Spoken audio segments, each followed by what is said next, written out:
जगतसिंहपुर मां सारला मंदिर हुंडी भांगी चोरी करथिबा अभियुक्त गिरफ। अभियुक्त निकटरू नगद 1,85,196 टंका, 2टी मोबाइल और मां सारला शाढ़ी जबत होईछि।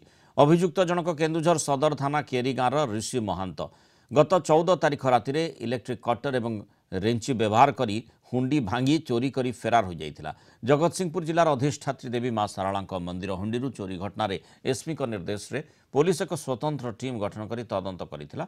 किछि व्यक्ति मोबाइल नंबर डेटा एनालिसिस करी ऋषिर ठिकाना पाइथिला पुलिस ताकू करंजियार एक होटेल गिरफ करा जायछि।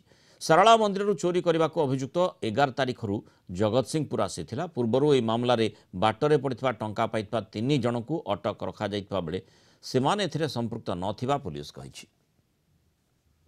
गत 14 तारिख राति मां सारला मंदिर हुंडी भांगी किसी पैसा चोरी होता से विषय में आम एग्जीक्यूटिव अफिसर गोटे रिपोर्ट देले से कनक्शन थाना केस नंबर 541-379 केस रुजु है। आम सारला फांडी सब इन्स्पेक्टर भोल से केस तदंत करते गोटे टीम गठन करते एसपी निर्देश में गोटे टीम गठन होता आम कंटिन्यूसली मॉनिटर करूँ। से मॉनिटर करने समय आम जाना पाइलु केमिकल एनालिसिस और फोन तार सब एनालिसिस कलु। एनालिसिस कर